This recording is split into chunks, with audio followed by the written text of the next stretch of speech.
You're listening to the Property Untangled on 107 FM, here to assist you through the world of property investment. Myself, Dave Peterson. Episode 5, Marketing, the brand and the identity within the property sector. Today we're talking about the marketing aspects for companies and investors alike, not just the ChatGPT and AI. Maybe you've tried it, maybe you're scared of it, just like me. But my guest today, Meow Marketing, and that's Cat. I've been very lucky to listen to her talk about all things marketing. She's got over 20 years shaping and developing companies, brands and their identities, and she's here to share what really works and what doesn't, how to present yourself in an ever-changing world. Welcome to the show, Cat. Thank you, Dave. It's great to be here.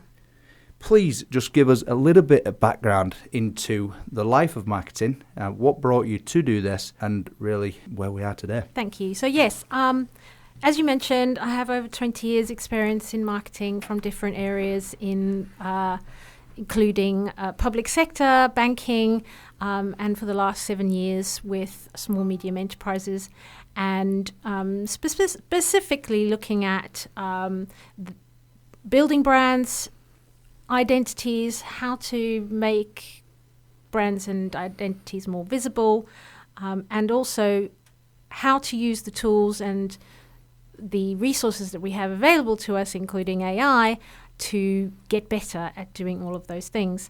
One of the things that motivates me is that I am really passionate about the families behind the businesses, and we've spoken about this before, about how our businesses are really our vehicle to enjoy more time with the people that we love, and that's what I'm all about. That's what Meow Marketing is all about. Perfect. No, really, thank you very much for giving us that little insight. And I do think it's a really powerful thing, because people stepping into a journey, whether that's a small SME, going entrepreneurial and being on your own, stepping out there. And that is in property as well. Some people can close that chapter of corporate life or business life and working for somebody and go hell for leather in property. So It's very interesting that you do that. So what we want to do today is break this down. So part 1, we're going to deep dive into the marketing and why this is needed within the industry. So we've got a few things here to hit you with, but we'd love to see your take and your advice on this. So the transition of marketing recently, there's been some huge changes. Yeah. ChatGPT and AI. Can you just give us a little bit of an insight to that? Absolutely. So what's happened is AI has really unleashed a beast in terms of the speed and the volume of content that can be generated at literally the drop of a hat. So it's something that is going to suffocate any industry. All industries are being sort of, there's a lot of noise out there.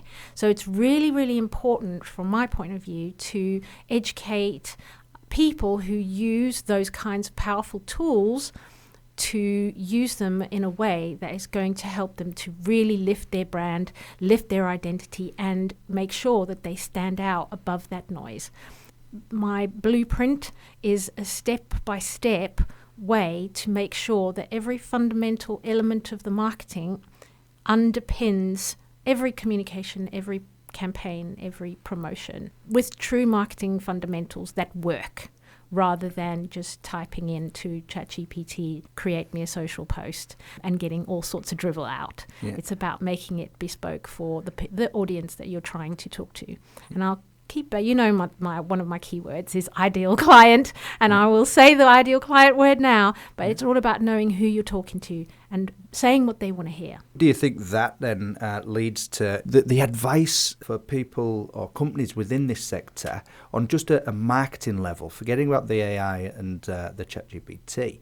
Like, what do they need to be doing in this marketing? Okay, so in terms of property sector, what's really important is to not get sucked into trying to market to everyone, trying to talk to everyone. Rather being very specific about who it is that they want to talk to. So is it people who are starting out?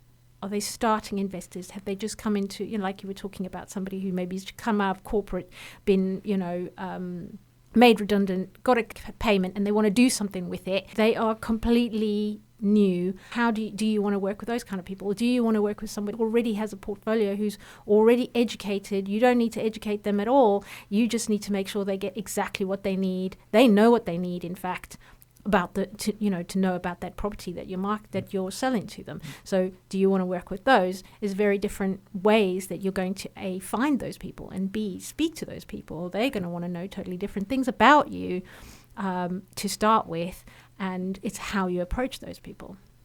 And we often see the mission and the vision stated, but I guess what you're trying to say there is really stay, honed in on what that ideal client is. Absolutely. And making sure that your approach reflects that. It's all very well and good saying that you want to work with somebody with a portfolio of properties, but if you don't have the skill set and the knowledge base to meet that experienced portfolio holder's needs, you're going to drown. You're going to drown out with all the noise that they're getting. They're going to notice that you're not quite hitting their mark straight away because they're experienced portfolio holders. They know what they want to hear from you. If you're not saying it to them, you're going to miss. Yeah. It's very interesting that you do allude to that, because the property world is often perceived as that quick win, and that scenario there, you're going after that that client that's probably at the tip of their game, and you're just trying to win and absorb from that. And I think we often do see that across the property sector. But how can we kind of change that in saying, well, it's not just a quick win?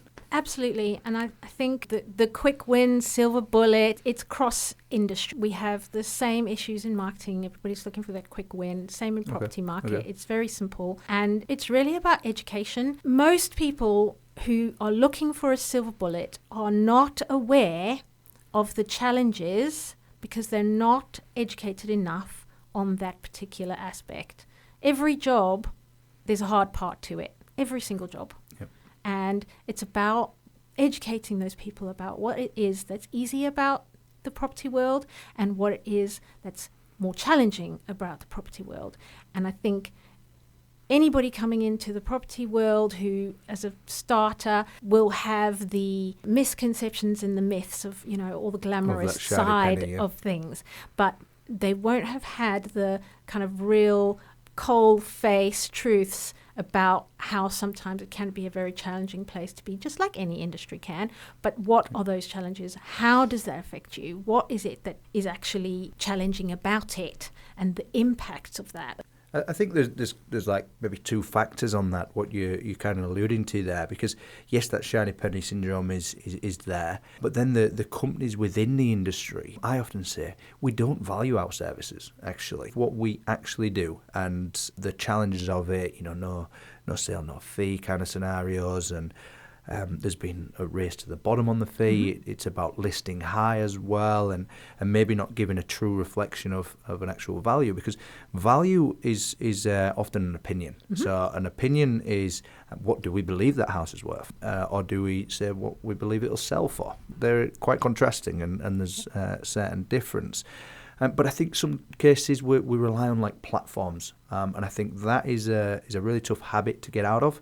When we're relying on the platforms within the property industry, that deflects from our service. And I think what's your thoughts on that in combating, I guess, that's relying on them to do the job for us? Yes, and I think this is a distinct current issue worldwide. We're having digital platforms. It's important that we are on digital platforms, yes, but relying on them solely is very risky. I had a client recently who was relying completely on his Facebook page, and Facebook deleted his Facebook page completely, just completely disappeared. His entire record of every follower, and he had like 1,000 people on his page, disappeared overnight. Gone. Yeah. What we need to make sure we have is owned data, and make sure that we are getting people's email addresses, that we're capturing that information, that our reputation in terms of word of mouth amongst our network is strong,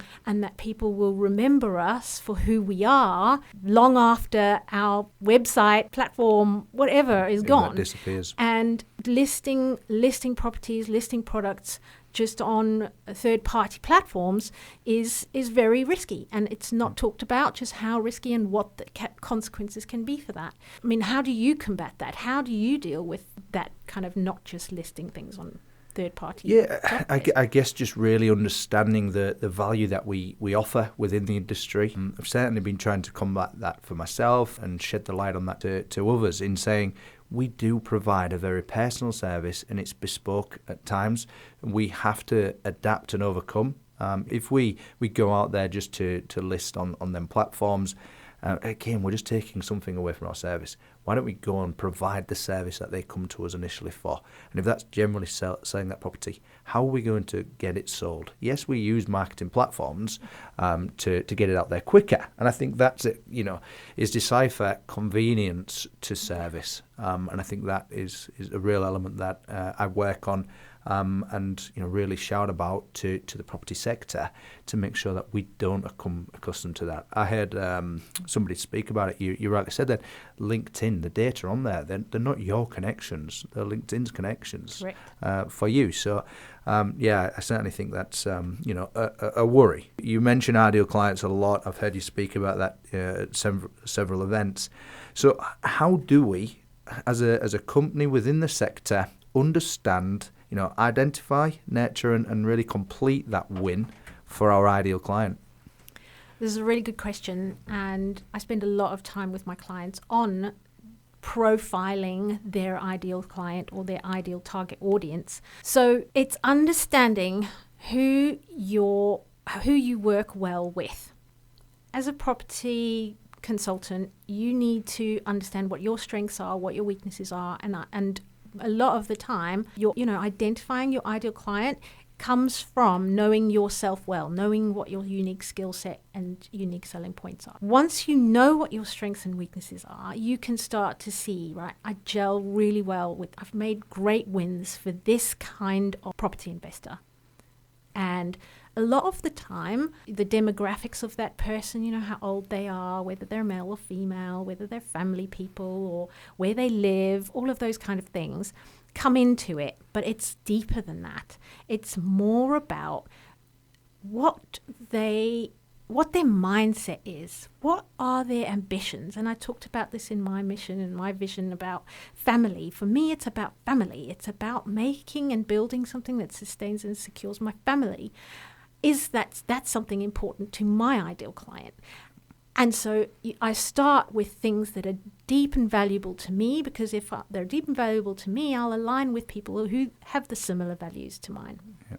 So it's kind of leveraging that knowledge and understanding of them as a person to then put that I guess into your black box and check that that everything aligns to go ahead and do business. Absolutely, but it's deeper. It's so much deeper. We start with those superficial things, and we go into I don't know if you've heard of this, but it's very, when we talk about ideal clients and ideal client avatars, people talk about what keeps them up at night. What that's alluding to is someone's subconscious fears, obstacles, challenges, but subconsciously, things that they would never, ever say out loud. Okay. And those are the things that would keep them up at night. So let's just say, for example, you offer, a property audit. Let's just say you go in and you do that. Selling someone, would you like a property audit, isn't going to appeal to their subconscious fears and challenges. Saying to them, I'm going to come over and I'm going to have a look around and I'm going to see where the gaps are so we can get this sold faster for you. Yeah. That is what's worrying them. Yeah. So we're breaking it down and actually adding our knowledge, our understanding, and giving them that more information from the outset to question exactly that, their fears, their worries. And I think in the property game there's a lot of that. This year has been very uncertain for outside factors that are uncontrollable. Not to dwell on it, but the reform bill is changing it. And if you listen to episode 4, we talked about a strategy changing because of outside factors having that influence. And I think understanding that and showcasing your knowledge is certainly part of marketing, isn't it? Yeah. Absolutely, but it's also part of your daily life. We all have to deal with that. I was wondering what differences you noticed now in terms of investors' approach compared to maybe 4 or 5 years ago. Has it changed at all? Yeah, it's certainly, because it's an asset, and that asset is really then defined by them outside factors. And the strategies within the industry shape where people want to go. Often people talk about, the wealth and the retirement, and we can go back to the shiny penny syndrome. They want to retire next year. I'm like, okay, do you have 200 grand to go and buy 12 houses? And that generally doesn't work. So it's really understanding the market, how it's going to change, how it affects individual properties, how it affects tenants. It constantly changes, and we have to evolve, adapt, and re-advise, I guess, and teach people that one strategy doesn't fit all, and that is based on cities, it's based on streets. You could turn a corner in a street and that house be completely different. So we have to teach all of them things. So the mindset of people that have been in the property game longer, that is certainly changing. They want out because of multiple changes along the journey. And I think gone are the days where you could be an accidental landlord and get away with it. I think now the compliance and everything that's changing, you've got to go for business as a whole.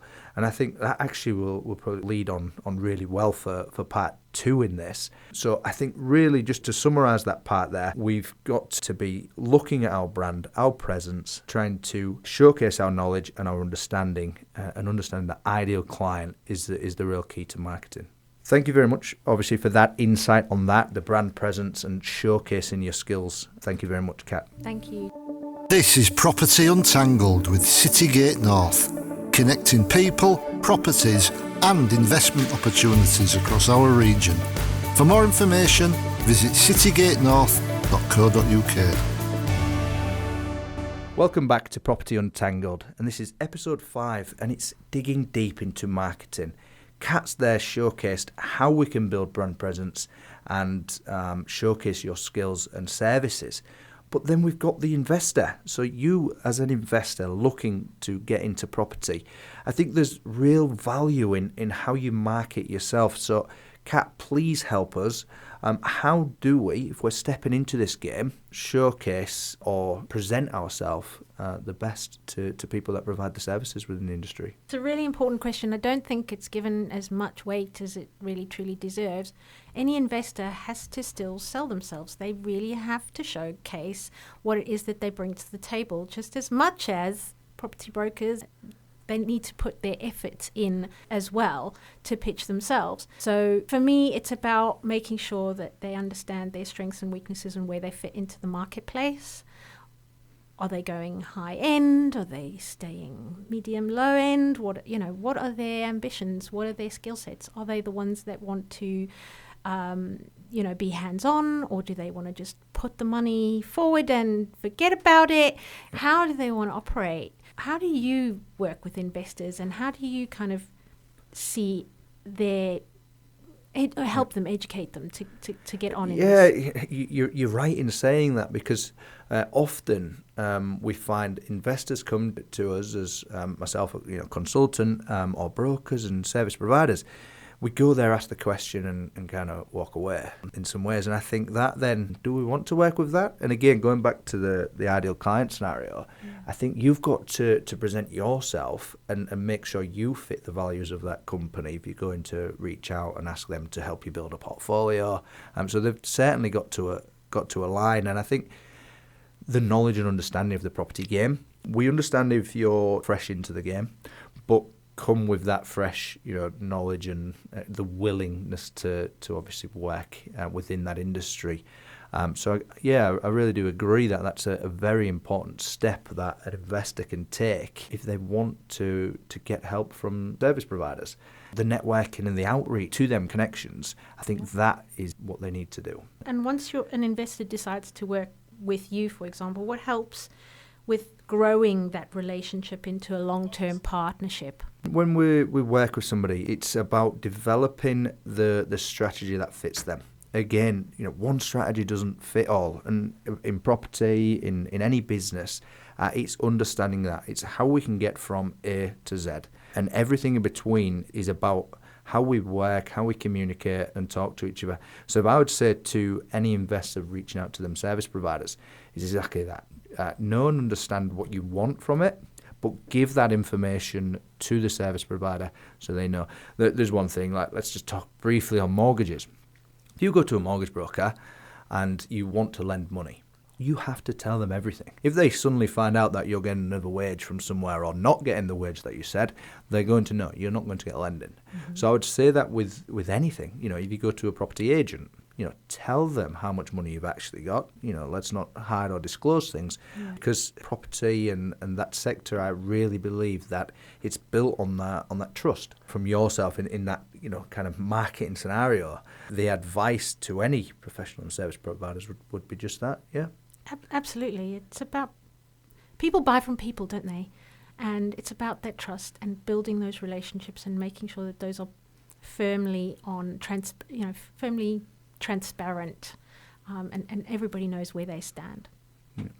So let's talk about the bigger picture within marketing, and obviously for investors stepping into that. Do they go to the leading platforms? Do they go direct to the SMEs? How do they know who to work with and who to approach? That's a good question. Research is kind of the first point of call. Whether it's talking to people in industries, I'm always blown away how helpful people are. If somebody came and knocked on your door, Dave, and said, I have no idea, but I really want to learn, you would just invite them over and have a cup of tea. I know what you like. Yeah, you would. Yeah. You'd make I them like a cup of tea. Yeah, for sure. For sure. And I think just doing that market research, finding out what it is that you need to know, educate yourself, learn, ask people, desk research. We can find out so many things nowadays. We've got AI that we can ask a question and it will give you an entire history of property market investment. If you ask the right question, it'll give it to you. It'll spoon feed it to you. We've got so many tools now that we can educate ourselves on anything, and it's just how we use those tools, really. Yeah, no, that's perfect, and totally relate to that. Again, I think in a world full of noise, showcasing our true values and knowledge and understanding is difficult. And I guess from your perspective there is saying really home in on that and understand that first, whether you're an investor or obviously a professional in the sector. Absolutely. Sorry. One piece of advice then that you can give to investors if they're actually starting that journey, what would you say if there was one key element or takeaway from this podcast, what would that be? Learn. Absolutely learn as much as you possibly can. Educate yourself. If you can't, learn however you want to learn. Ask, go online, do your research, read books, talk to people, whatever it is, however you want to do it, just learn. It's the same with any industry. If you're coming into it, learn as much as you can and just do it. Yeah. Go ahead and do it. Everybody says read books. I'll tell you a little story now. I've been told, read books. This is a good book. So I get loads of recommendations. And I was always saying, I'm too busy to read a book. So I'm now accountable to somebody. I have to run and listen to a book. So that's how I'm combating that. So Very learning. Good. Yeah, no, I certainly resonate with that. All right, let's just go back just a tad, right? So marketing as a whole, we have to put ourselves out there. We have to showcase everything that we've discussed in this podcast. So is there any systems? Is there any help that we can actually get? Absolutely. Marketing systems are integral and they're not really spoken about very often. A lot of people talk about marketing activities. People talk about social media activities. They talk about, going on podcasts or, doing expos and events and all sorts of different activities as marketing. But marketing is actually a system.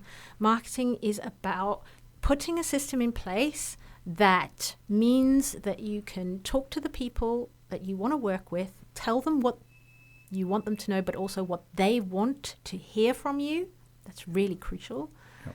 And putting steps in place that's going to keep you top of their mind, making sure that you are giving them information, sharing with them, connecting with them in whatever way suits you best. You may be an in-person person, so be in the room with the people you want to work with regularly. You may be an email person. Send them emails that are entertaining and interesting, and that they're going to want to binge on, that they can't stop themselves from reading.